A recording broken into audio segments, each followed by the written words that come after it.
السلام عليكم وصحة رمضانكم. اليوم في الشيوات والمواليد ان شاء الله راح ندير لكم باذنجان محشي باللحم المفروم. يجي بزاف شباب ويجي بزاف بنين هكذا، يعني اللي يحبوا بزاف الباذنجان راح يعجبهم. انا واش راح ندير حبه تاع الباذنجان فقط، ماشي راح نكثر، وكل وحده دير على حسب افراد العائله تاعها. اذا واش راح نحتاج حبه تاع الباذنجان. انا خيرت هذه تكون جديده، شوف فاش تبريي ونخيروا يعني الشكل اللي يكون مليح. بهذه الطريقه غسلتها ومسحتها. واش راح ندير؟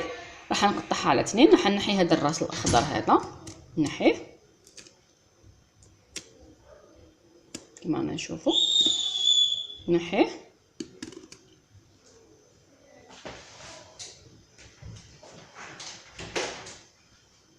ونحكم الحبه تاع الباذنجان نقسمها على اثنين في الوسط. لازم شوفوا مليح وقسموها على اثنين باش يجونا كيف هكذا بهذه الطريقه. من بعد كي نقسمها على اثنين راح نشربها بالزيت، لانه انا راح نشويها وفي المقله ماشي في الفوغ باش بالخف طيب لنا. احسن من ان نقلوه. اللي تحب تقليه يعني ندير المقله فيها الزيت ونحطوه بهذا الشكل هذا ونقلوه. اذا راح ندير هكا، لكن احسن طريقه هي اننا نشويه كما رانا نشوفوا. راني درت مقله تسخن، ها هي المقله تاعي راهي تسخن، ونحطهم يتشواو على نار تكون قليله ونخليهم حتى يطيبوا بيان. النار ما تكونش قويه النار باش ما يتحرقوش بالخف ويبقى لنا الداخل الخضر. لازم نخلوه يطيب على غردو، يعني حوالي قريب 10 دقائق هو فوق النار. نخلوه يطيب ونرجع لكم فيما بعد ان شاء الله. اذا هنا بعد ما جازت حوالي 10 دقائق والنار تكون قليله، نوصيكم ديروا في طاجين تاع الحديد يكون شويه ثقيل باش يشوي لكم الشباب. نقلبوه ونزيدوا له حوالي 10 دقائق. شوفوا كيفاش يطرى يعني اللحم تاعو، ها هو يولي طايب كما رانا نشوفوا. نطيبوه مليح نعاود نرجع لكم فيما بعد ان شاء الله. اذا هنا بعد ما تشوى الباذنجان تاعي درت حبيبه تاع البصل صغيره، لانه حندير حبه تاع الباذنجان فقط. راني نقلي فيها مليح. في نفس الوقت واش راح ندير؟ داك الباذنجان تاعي اللي شويته ها هو نحكم الملعقه ونحي الدخلاني غير بالعقل، او طايب يتنحى بكل سهوله كما رانا نشوفوا. ونخلو القشره يعني باش نعاودو نعمرو فيه هذاك الباذنجان كما كي تشوفي. يعني ها هي طريقه سهله بسيطه ويجي بزاف بنين هذا الباذنجان.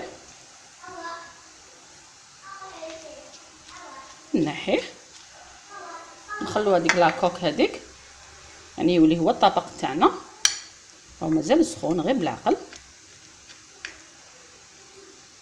بسم الله.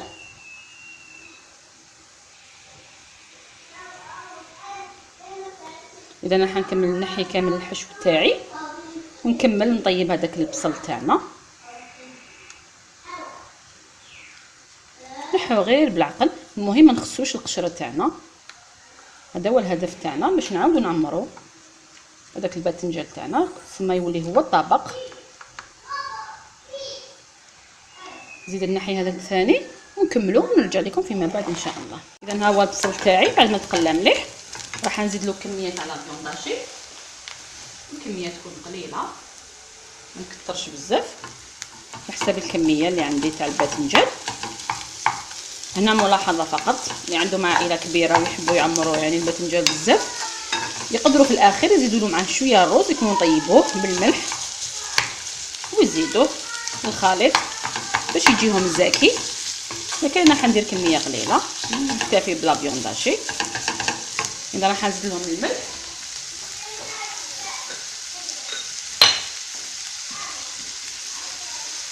نملح لا فيونداشي تاعي. نزيد لهم الفلفل الاسود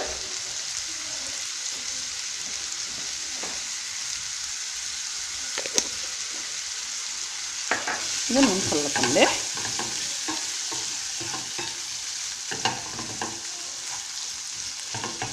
يطيب لنا داك اللحم مليح. اذا هنا بعد ما طابت لا فيونداشي تاعي كما راكم تشوفوا راح ندير لها حوالي مور صغيره تاع طوماطيش مصبره، ملعقه صغيره فقط. انا نحب الطوماطيش مصبره، نحب نقليها. لازم تجربوها هاد الطريقه، لانه الطوماطيش مصبره كي تقليها راح تجي بنينه على اللي ديريها في الاخير. يعني جربوها في الاطباق تاعكم ورجعوا لي الخبر. نقليها مليح باش تطلق لنا هذيك البنه تاعها. نزيد لهم زوج فصوص تاع الثوم، سكرفجهم حتى هو يتقلى مع الطوماطيش ولا فيونداشي والبصل.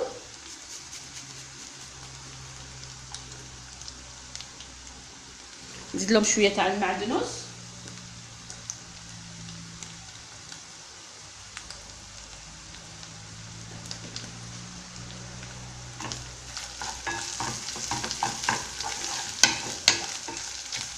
يتقلاو مليح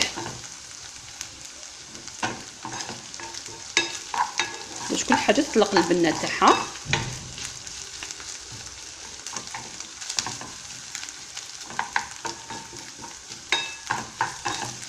نزيد عليهم حبه تاع الطوماطيش تكون مسكرفجه، حبه صغيره فقط تاع الطوماطيش،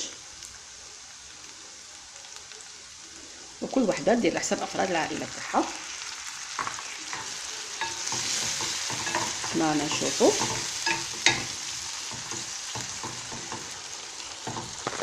راهم يتقلاو. نزيد معاهم هذاك اللب اللي نحيته من الباذنجان المشوي، عبصته بالفرشيطه، نزيدو حتى هو يتقلى معاهم.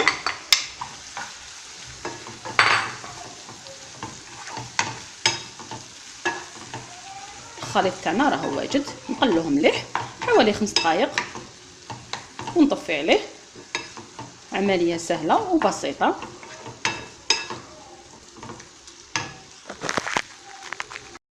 اذا هنايا هاي الحشو تاعي بعد ما طاب، ها هو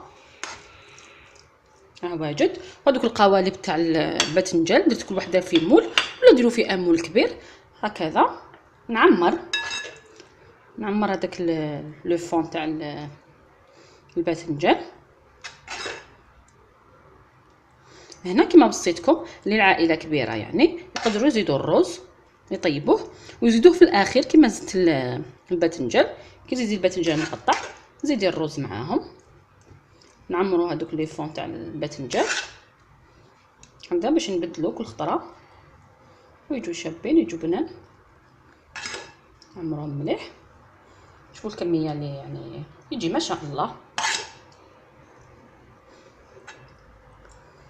نعمروه كامل، يعني نقسموه على 2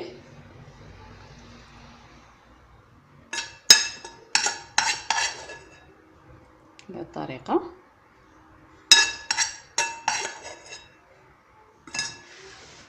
ما نشوفوا ونحكملو فخوماج غابي ونديرو على الوجه تاعو.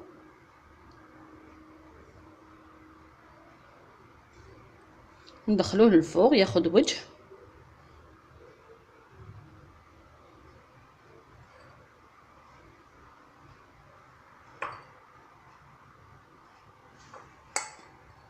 بهذه الطريقه. ما يطولش بزاف في الفوق لانه كلش طايب، يدي وجه فقط. يعني نحطوه نشعلوه من تحت حوالي ربع ساعه، من بعد نشعلو شويه من الفوق يدي لون ونحوه.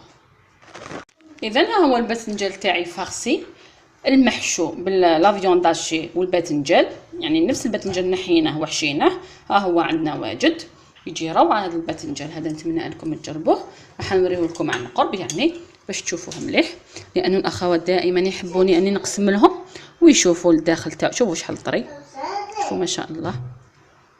هو شفتوا، ها هو يجي روعه هذا الباذنجان هذا، خاصه اللي يحبوا الباذنجان راح تعجبهم بزاف الوصفه. ها هو نعاود نرجعو كما كان. ان شاء الله تجربوها هذه الوصفه وتعجبكم. وهذا الباذنجان يعني تقدروا تقدموه مع لي فريت ولا بطاطا صوتي، يعني تغلوها بالماء والملح وبعد تحكمي مقله ديريها بالزبده شويه تاع الثوم شويه تاع المعدنوس، تصوتوها في هذيك المقله وتحطوها مع الباذنجان تاعكم ولا مع لي فريت عادي. ولا عجبتكم الوصفه تاع اليوم، ما عليكم غير ديروا لي جيم لا فيديو، شاركوا في القناه ليصلكم الجديد، والى الملتقى ان شاء الله.